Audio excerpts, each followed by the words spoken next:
Hi friends, இந்த வீடியோவில் நம்ம பயோ என்சைம் எப்படி பண்ணலான்றதை பற்றி தான் பார்க்க போகிறோம். பயோ என்சைமுங்கிறது ஒரு ஆல் பர்பஸ் மல்டி கிளீனர். இந்த லிக்விடை நம்ம எப்படி பயன்படுத்துறது, எப்படி இதை செய்யறது அப்படிங்கிறத பற்றி தான் இந்த வீடியோவில் நம்ம பார்க்க போகிறோம். இந்த லிக்விடை வச்சு நம்ம பாத்ரூம் க்ளீன் பண்ணலாம், டாய்லெட் க்ளீன் பண்ணலாம், பாத்திரம் தேய்க்கலாம், துணி துவைக்கலாம், எல்லாத்துக்கும் இந்த ஒரு லிக்விட் இருந்தாலே நம்மளுக்கு போதும். இதே மாதிரி நம்ம பார்த்துருப்போம், நிறைய செலிப்ரிட்டிஸும் இந்த மாதிரி லிக்விடை பயன்படுத்துகிறாங்க. அப்படி இந்த வீடியோவில் என்ன தான் இருக்குது அப்படிங்கிறத ஸ்கிப் பண்ணாமல் இந்த வீடியோ முடிகிற வரையும் பாருங்கள். Welcome to my channel Secret Wings. என் பேர் அஸ்வினி. என்னோட சேனல் சப்ஸ்கிரைப் பண்ணலன்னா சப்ஸ்கிரைப் பண்ணுங்கள்.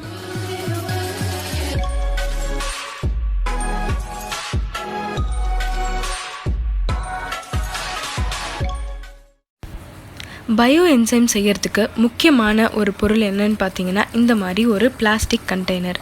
அதுக்கப்புறம் நம்ம இதோட ரேஷியோவை கரெக்டாக கால்குலேட் பண்ணணும்.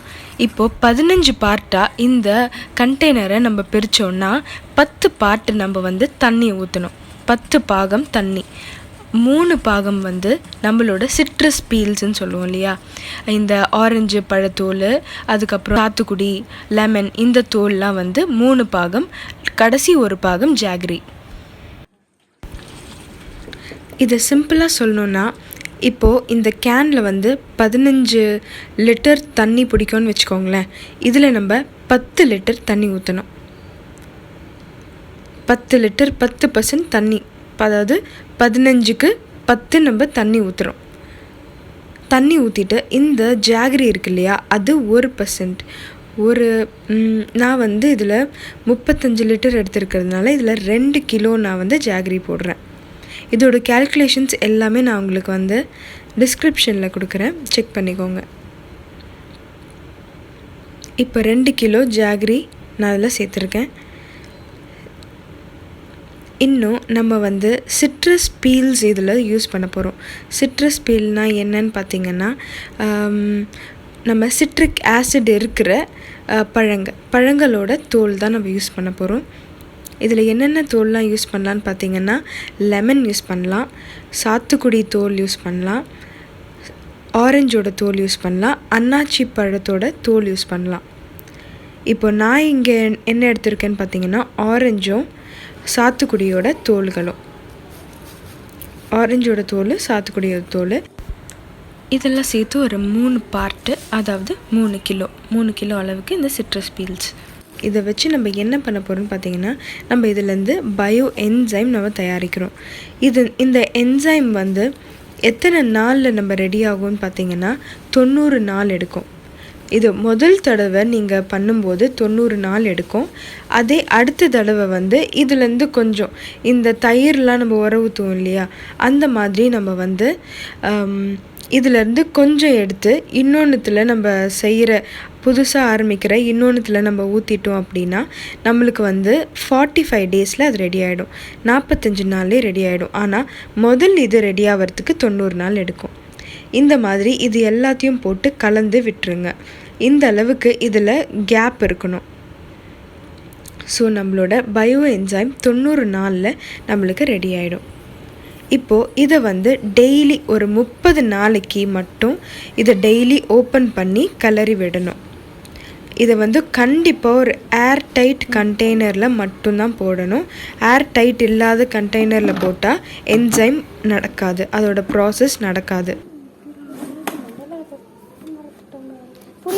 இந்த மாதிரி ஏர்டைட் கண்டெய்னரில் வச்சுட்டு இதை ஃபஸ்ட்டு 30 நாளைக்கு இதை டெய்லி எடுத்து திறந்து விடணும். திறந்து ஒரு தடவை இதை கிளறி விடணும். இந்த மாதிரி இதை டெய்லி பண்ணணும் 30 டேஸ்க்கு. இதில் இப்போ பார்த்திங்கன்னா இதில் ஈஸ்ட் ஃபார்ம் ஆகிருக்கும். ஒரு 4-5 நாளுக்குள்ளேயே இதில் ஈஸ்ட் ஃபார்ம் ஆக ஆரம்பிக்கும். இதில் நம்ம ஆர்டிஃபிஷியலாக ஈஸ்ட் போடணுங்கிற அவசியம் எதுவுமே கிடையாது. ஸோ நேச்சுரலாகவே இதில் ஈஸ்ட் ஃபார்ம் ஆயிரும். இந்த மாதிரி நேச்சுரல் ஈஸ்ட் தான் இதுக்கு நல்லதும் கூட. ஸோ இதை நம்ம எப்படி க்ளீனிங்கில் யூஸ் பண்ணலாம் அப்படின்றத பற்றி வர வாரங்களில் நம்ம பார்க்கலாம். இது எல்லா க்ளீனிங்க்கும் யூஸ் பண்ணலாம். இந்த மாதிரி இதை டெய்லி ஒரு 30 நாளைக்கு மட்டும் எடுத்து திறந்து விட்டுருங்க. திறந்து இந்த மாதிரி கிளறி விட்டுருங்க. அதுக்கப்புறம் இது மூடி வச்சுருங்க. மூடி வச்சது ஒரு 30 நாள் கழிச்சதுக்கப்புறம் இதை ஏர் டைட்டாக க்ளோஸ் பண்ணி இன்னும் ஒரு 60 நாளைக்கு இதை திறக்காமல் அப்படியே வச்சிட்டிங்கன்னா உங்களுக்கு பயோ என்சைம் 90ஆவது நாளில் ரெடியாக இருக்கும். இப்போ நம்ம இதை எதுக்கெலாம் யூஸ் பண்ணலாம் அப்படின்னு பார்த்திங்கன்னா, நம்மளோட வீடை சுத்தம் பண்ணுறத எல்லா விஷயத்துக்கும் இதை நம்ம யூஸ் பண்ணலாம். ஃபஸ்ட்டு விஷயம் என்னென்னு பார்த்திங்கன்னா, நம்ம மாப் பண்ணலாம். இந்த லிக்விடை வந்து ஒரு அரை பக்கெட் தண்ணியில் ஒரு 20 ml கொட்டிட்டு அந்த மேலே இருக்கிறது பார்த்திங்களா, மேலே இது 90 நாள் ஆன லிக்விட். இப்போது 90 நாள் ஆனதுக்கப்புறம் இது இப்படி தான் இருக்கும். இது மேலே நிறைய ஈஸ்ட் இருந்தாலும் ஒன்றும் பிரச்சனை கிடையாது. இதை வந்து நம்ம கிளியர் என்சைம், மேலே இருக்கிறது கிளியர் என்சைம். இதோட தோல்லாம் எங்கே இருக்குன்னு பார்த்திங்கன்னா கீழே போயிடும். இப்போ இந்த மேலே இருக்கிற கிளியர் என்சைமில் எதுக்கெலாம் யூஸ் பண்ணலான்னு பார்த்தீங்கன்னா, மாப் பண்ணுறதுக்கு, லாண்ட்ரி அதாவது துணி துவைக்கிறதுக்கு, பாத்ரூம் க்ளீன் பண்ணுறதுக்கு, டாய்லெட் க்ளீன் பண்ணுறதுக்கு எல்லாத்துக்கும் யூஸ் பண்ணலாம். கீழே இருக்கிற பல்பி என்சைம் வந்து டாய்லெட் க்ளீன் பண்ணுறதுக்கு அதை அரைச்சி யூஸ் பண்ணிக்கலாம். இந்த வீடியோவில் ஏதாவது டவுட்ஸ் இருந்தால் எனக்கு கமெண்ட்டில் கேளுங்க. ஸோ உங்கள் டவுட்ஸ் எல்லாத்துக்கும் நான் கண்டிப்பாக ஆன்சர் பண்ணுறேன். ஸோ இதை எப்படிலாம் யூஸ் பண்ணலான்னு வர வாரங்களில் நம்ம டீட்டெயிலாக பார்க்கலாம். So subscribe to my channel Secret Wings. Thank you. Take care. Bye bye.